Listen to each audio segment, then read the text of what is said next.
Hey there, friends. Welcome back. This is episode 24 of Who the Heck Did I Marry? So, we were talking about Ken's 6 month unemployment and kind of some of the things that happened during that 6 months. We had taken a trip to Indianapolis to go to the Indy 500. I didn't tell you guys much about it except for the fact that I got to hang out with his friends and meet him, but it was a super fun experience.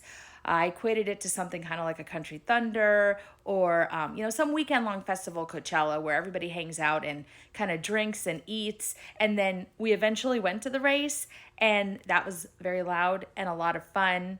But mostly we were sitting there drinking all day. And then we go back and party at the trailer. And there's crazy things that go on. People had, like, I'm going to call them adult man made slip and slides and just fireworks and games and like bags and ladder golf and all the things you could think of, and it was just like a super fun time.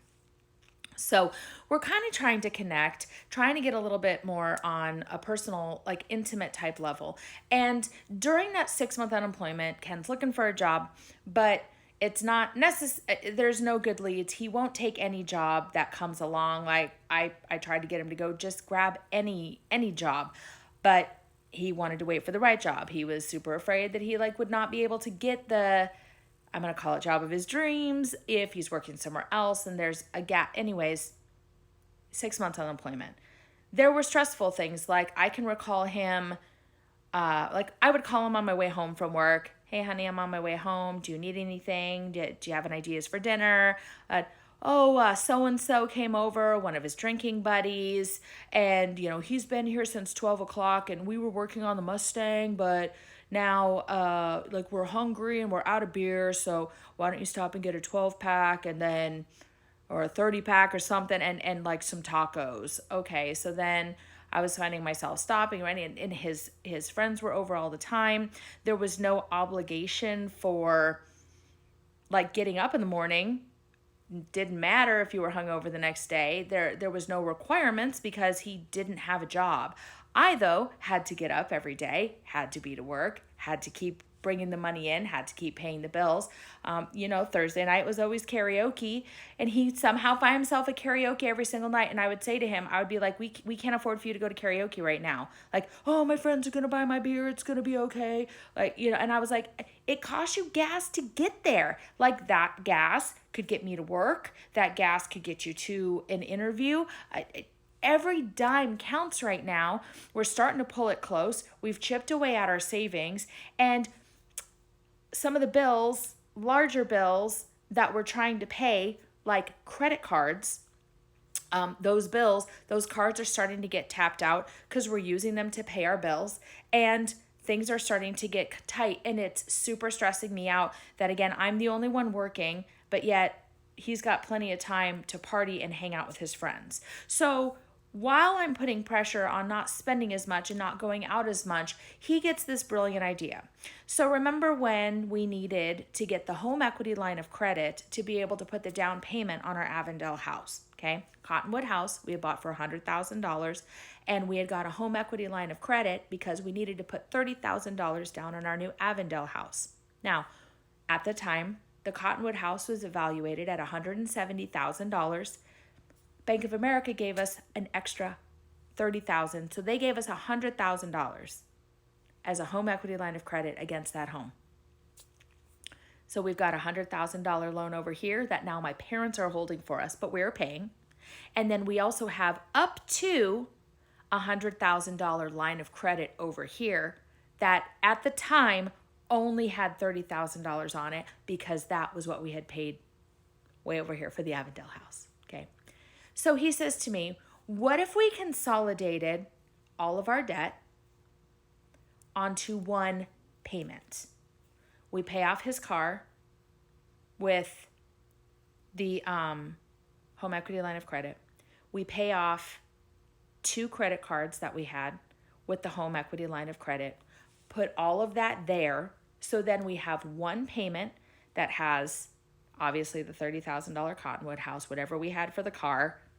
I'm going to guess another $25,000 or $30,000. 25 probably at that point in time. We had credit cards probably in the range of 10 to 20 $30,000. I'm guessing at some numbers right now, but I know that there was easily $30,000 left on that home equity line of credit by the time we were done rolling everything into it. So we're going to say that this, what was a $30,000 loan, is now a $70,000 loan, but we have one payment at one locked in interest rate. So in theory, that sounds great, right? As long as you don't use those cards anymore, as long as you keep the car that you, because now it looks like the car is paid off, as long as you keep that car and don't dig yourself into more payments, everything is going to be good. Okay. We have got the Lincoln truck still that we're paying on that we can't do much about because that's a lease. So that payment is going to keep coming. So we have eliminated 2 credit card payments and a car payment, and we've rolled it all into the debt that is now still attached to the Cottonwood house that still exists. Okay. So all of a sudden, Ken, because we've still been going to the dunes, we've still been camping, we've still been riding our quads around. Ken, on a day that I'm off at work, he decides to go look at toy haulers. So I actually had somebody ask a question on one of my videos because I said about riding the quads. If you guys don't know what a quad is the easiest way for me to describe is a 4-wheel motorcycle. Okay, so imagine a motorcycle, you sit on it, 4 wheels, it's all open air, and you drive. There are 2 versions of quads, again, very basic, but you have what is called the sport quad. This is one where you're going to shift, where you're going to maneuver. It's more sporty, okay? And then you're going to have an automatic quad. This is a little more beefy type of quad. Eventually, I had changed from my sport quad to a 4-wheel drive, automatic, no more shifting, jump on, hit the gas, we're going. I had an accident on my quad where I had gotten thrown off, and it was just that. It was an accident. I was okay. I came out of it all okay, but it made me a bit skittish on the quad after having that accident on the dunes. So I ended up switching up to the automatic, push the trigger and it goes, and it's a really smooth, that was just my jam. So we had like the best of both worlds, with me having the kind of more a sport utility automatic 4-wheel drive, and he had the sport quad, which was of course fun. So he wanted to purchase a toy hauler, which is a camper that basically everything on the inside of the camper is able to fold up to the side, so you can drive your toys into that, so you have a camper to sleep in overnight, but when you're going to where you're camping, you can have your toys inside, whether that be dirt bikes or quads, smaller of those like sport utility type of off-road vehicles. So our 2 quads, he was looking for a toy hauler that would fit the 2 quads, but it still had to be able to be towed by our Lincoln truck. Okay. So he's looking around. Now, I don't know that this is going on until I think one Saturday we had like, oh, what are we going to do today? Oh, there's an RV show over at the stadium. Let's just go look around. So we did that. We went and looked around. I have a feeling he was like, had this idea in his head long before he took me there. He took me there to see these just to kind of get a feel of how I felt about it. And he was like, we should think about it. And I told him, we have the Cottonwood house. We have that home equity line of credit. You're unemployed right now. I don't feel comfortable jumping into anything right now. It's a nice idea. It's a really grand thought. I said, but right now I can't even think about jumping into another payment.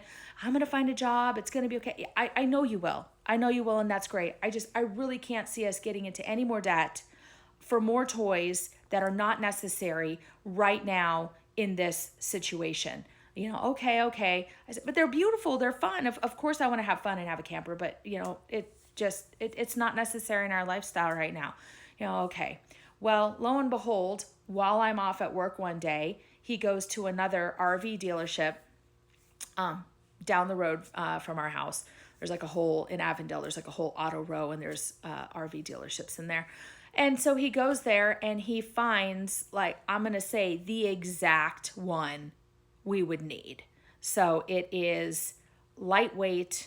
It will be towed by just a regular truck, not a super heavy duty truck. And he comes home with all the information to surprise me when I come home from work one day. I'll tell you more about it on the next video.